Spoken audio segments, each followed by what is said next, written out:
Hi guys, welcome back to my YouTube channel जिसका नाम है स्टडी इकोनॉमिक्स विद मी। तो लास्ट क्लास में हम लोगों ने पढ़ा था कि भैया हमारा देश आज़ाद हो गया था। कब आज़ाद हुआ था? 15 अगस्त 1947। तो अब बारी था इंडियन इकोनॉमी को वापस उसके ट्रैक पे लाना।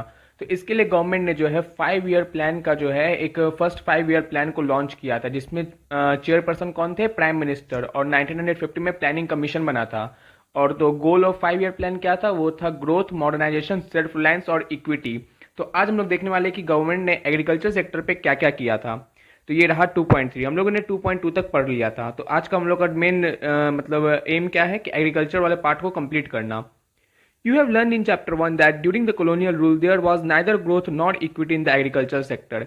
मैंने शुरुआती से अब तक भी बोल रहा हूँ कि हम लोगों ने चैप्टर 1 में पढ़ लिया है कि हम लोग देख लिए हैं कि एग्रीकल्चर सेक्टर में ना ही ग्रोथ था ना ही इक्विटी था।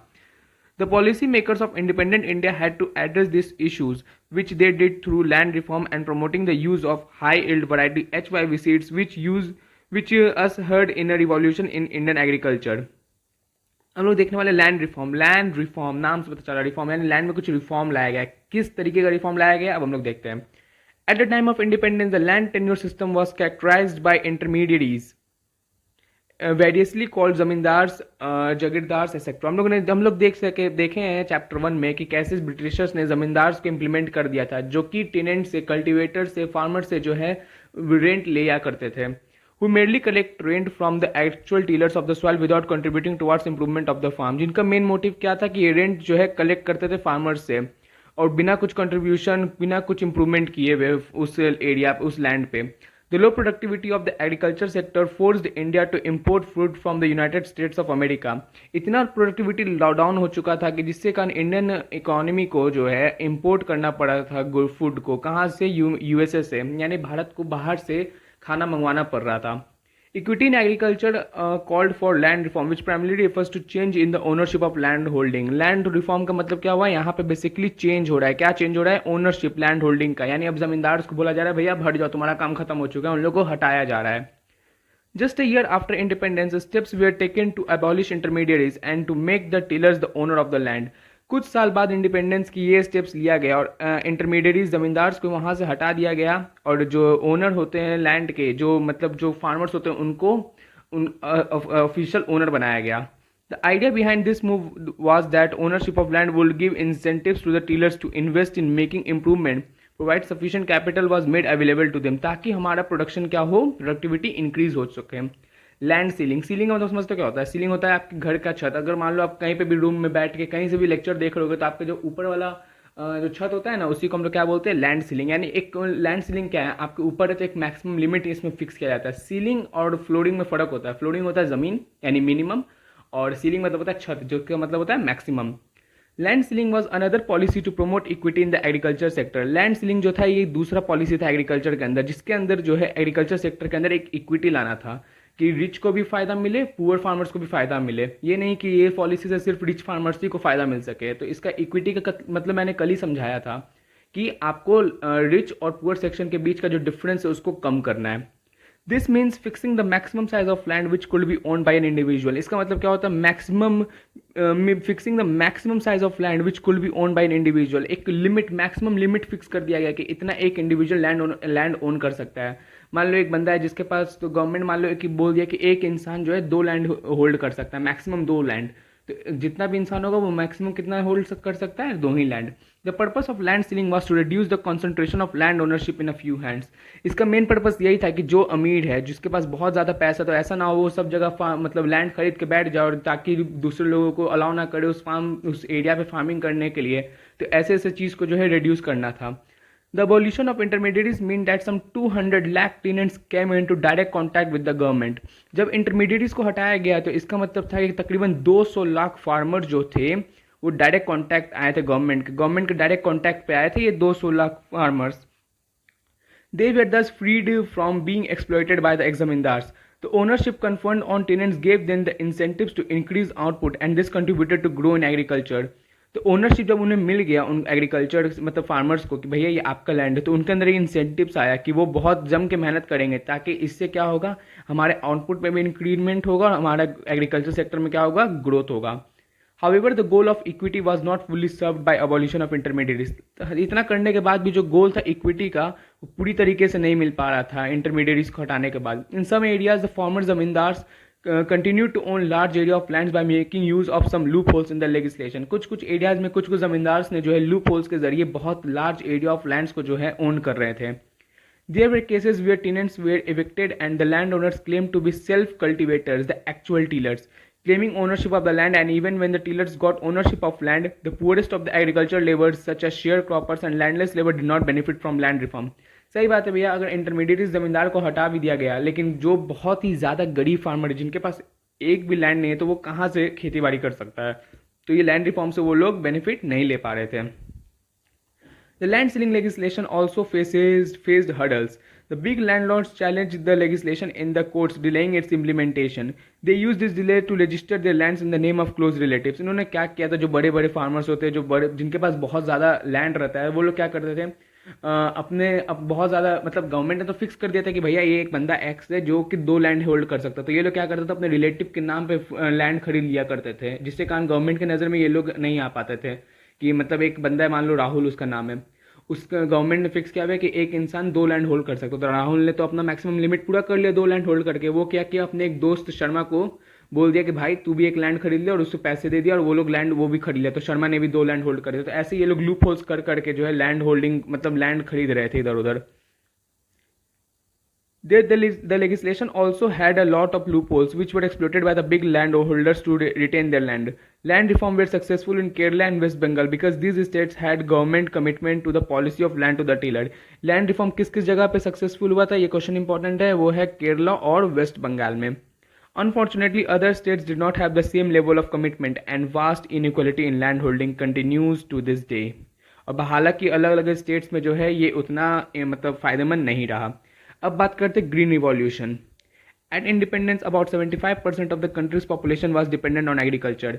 इंडिपेंडेंस के समय 75% कंट्रीज पॉपुलेशन जो था वो एग्रीकल्चर पे डिपेंड करता था. याद रखिए, अब आप लोग के दिमाग में आएगा भैया 85% लिखा है बुक में, 85% है ब्रिटिशर्स के आने से पहले, बिफोर कॉलोनियल रूल इंडिया में है जो है तकरीबन 85% लोग एग्रीकल्चर पे डिपेंड करते थे, लेकिन इंडिपेंडेंस के टाइम इंडिया पे कितने लोग एग्रीकल्चर पे डिपेंड करते थे, तो that is 75%.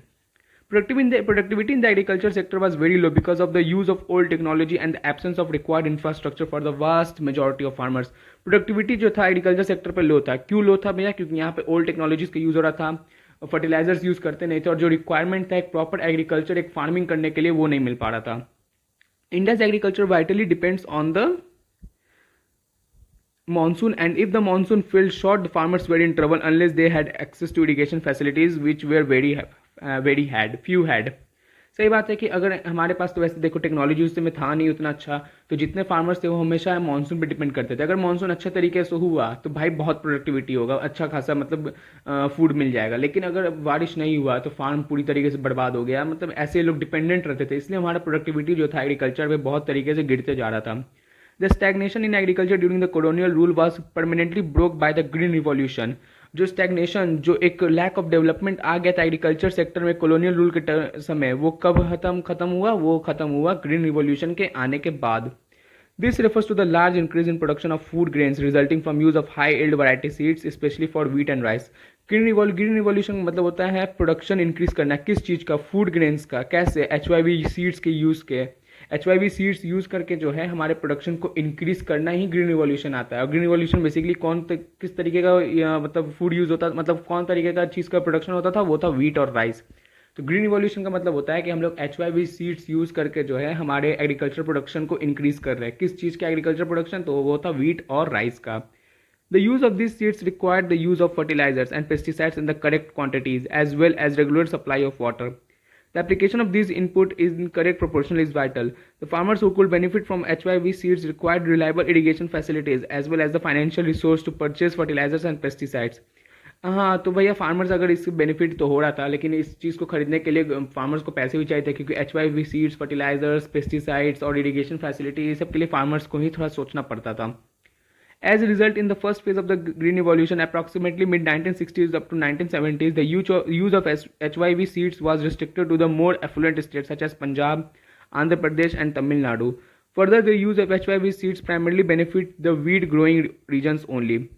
In the second phase of the green revolution, जो कि कब से कब तक था, 1970s to 1980s, mid 1970s to mid 1980s, the HYV technology spread to a large number of states and benefited more variety of crops.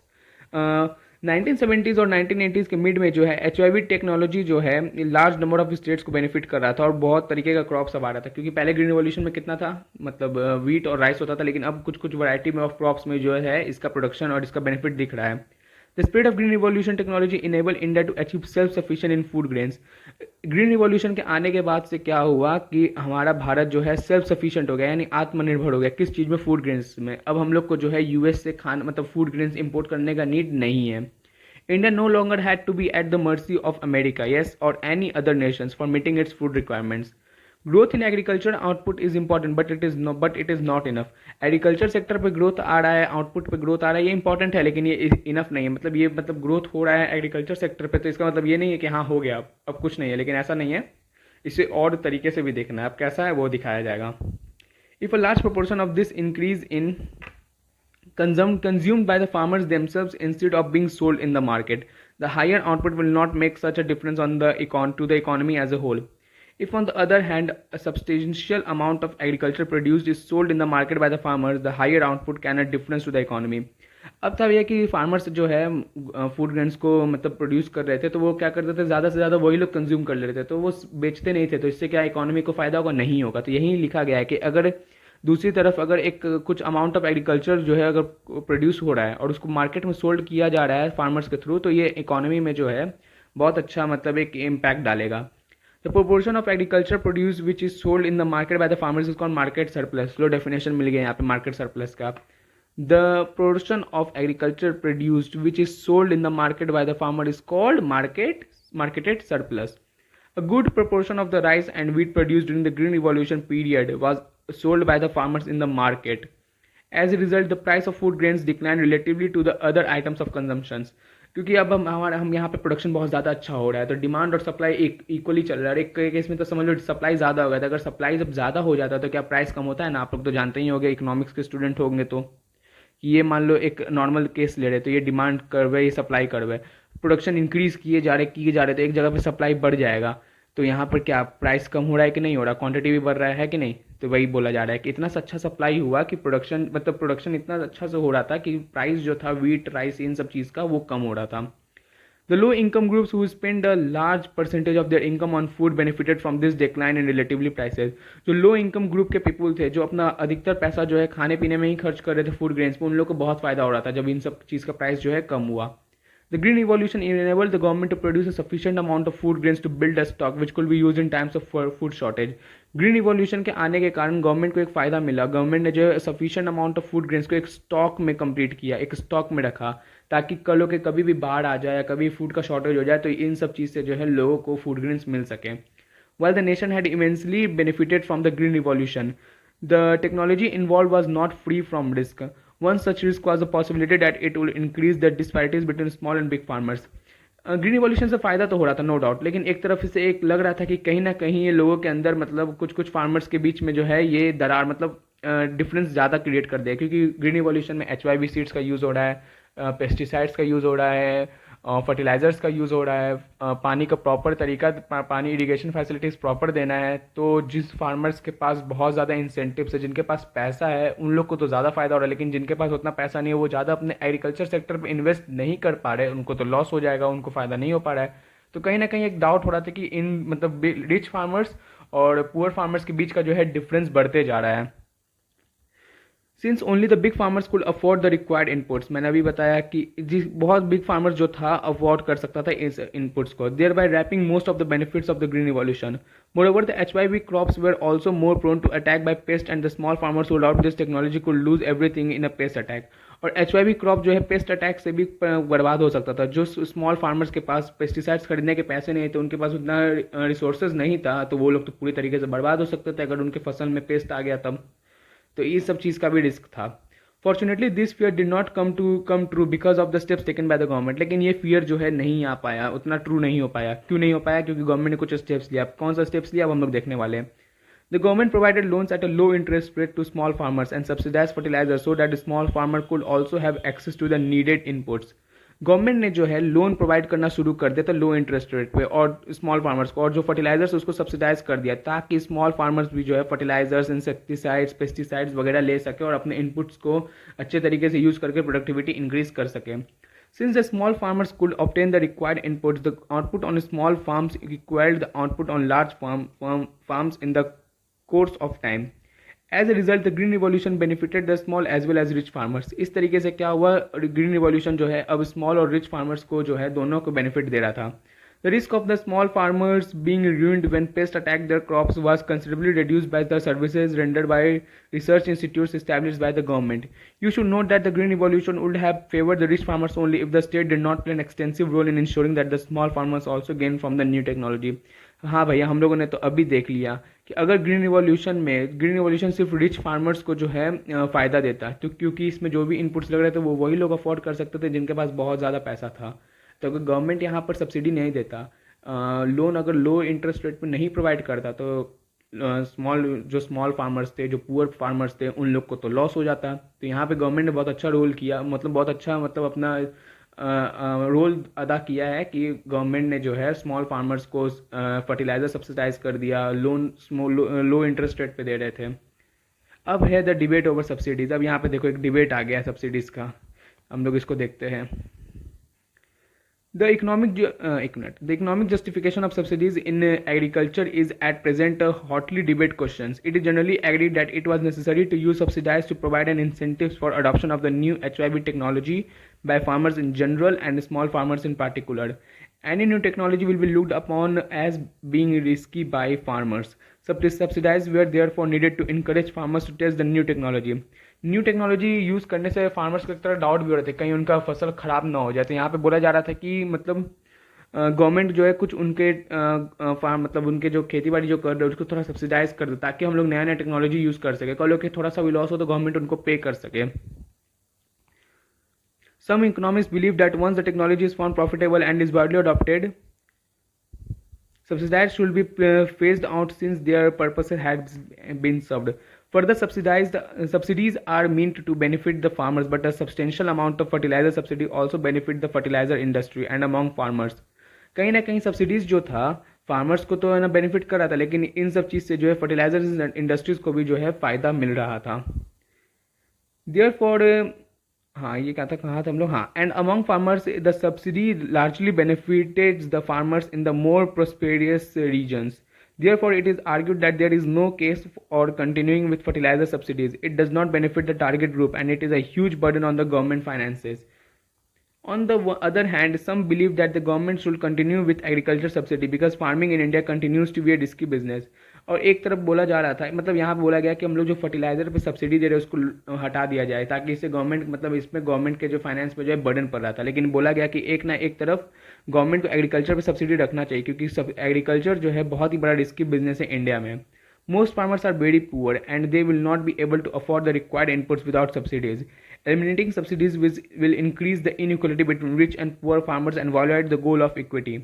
These experts argue that if subsidies are largely benefiting the fertilizers industry and big farmers, the correct policy is not to abolish subsidy but to take steps to ensure that only the poor farmers enjoy the benefits. Thus, by the late 1960s, India's agricultural productivity had increased sufficiently to enable country to be self-sufficient in food grains. 1960s के last तक जो है Indian agriculture productivity जो था बहुत अच्छे तरीके से इंक्रीज हुआ था और हमारे पास जो है सफिशिएंट बल्क में जो था फूड ग्रेन्स था और जो कि बहुत अच्छा हुआ और हमारा भारत जो है आत्मनिर्भर बन गया किस चीज़ में, फूड ग्रेन्स में. This is an achievement to be proud of. On the negative side, some 65% of the country's population continued to employed in agriculture even as late as 1990. लेकिन एक तरफ क्या था कि 65% लोग अभी भी जो है एग्रीकल्चर पे ही डिपेंडेंट थे 1990 तक. Economists have found that as a nation becomes more prosperous, the proportion of GDP contributed by agriculture as well as the proportion of population working in the sector declines considerably. In India, between 1950 and 1990, the proportion of GDP contributed by agriculture declined significantly, but not the population depending on it. Why was such a large proportion of population engaged in agriculture, although agriculture output could have grown with much more less people working in the sector? यहाँ पे disguise unemployment जैसा case हो रहा है। Disguise unemployment का मतलब समझते हो क्या होता है? मतलब डिस्गाइज अनएम्प्लॉयमेंट का मतलब होता है जितने नीड होता है ना किसी भी चीज़ का प्रोडक्शन करने का, वहाँ हद से ज़्यादा लोग आ गए। मान लो एक टेबल हम प्रोडक्शन कर रहे हैं, एक टेबल को बनाने के लिए मुश्किल से 2 लोगों का नीड होगा, लेकिन वहाँ पे अगर एक ही टेबल को बनाने के लिए 5, 6 या 10 लोग आ जाएंगे, तो क्या वो रिमेनिंग 8 लोग अपने फुल पोटेंशियल में काम करें? रिमेनिंग 8 काम भी कर रहे हैं या नहीं कर रहे? नहीं कर रहे हैं। तो यहाँ पे एक तरह का डिस्गाइज अनएम्प्लॉयमेंट का केस होते जा रहा है। The answer is that in the industrial sector and the service sector did not absorb the people working in the agriculture sector. Many economists call this an important failure of our policy followed during 1950 to 1990. तो हम लोग यहाँ तक पढ़ लिए। ये है prices as signals. ये आप लोग एक बार पढ़ना, बहुत अच्छा लगेगा इसको पढ़ने में। नहीं समझ में आएगा तो मेरे को बोल देना। और ये देखो ये कितना अच्छा ड्राइंग बनाया गया है। After green revolution who is interested in your offer? यहाँ फार्मर जो है एक बड़े बड़े लोगों को बोल रहा है ग्रीन रिवॉल्यूशन आने के बाद हम लोग तुम्हारे ऑफर पे क्यों निर्भर रहे हैं, क्यों इंटरेस्ट दिखाएं। तो चलो यार, आज मैंने आपको एग्रीकल्चर सेक्टर बढ़ा दिया। उम्मीद करता हूँ वीडियो अच्छा लगा होगा। अच्छा लगा होगा तो भाई से लाइक कर देना और शेयर कर देना, और चैनल पे पहली बार आया तो चैनल को सब्सक्राइब करके बेल आइकन ज़रूर प्रेस करना। And thank you for watching this video.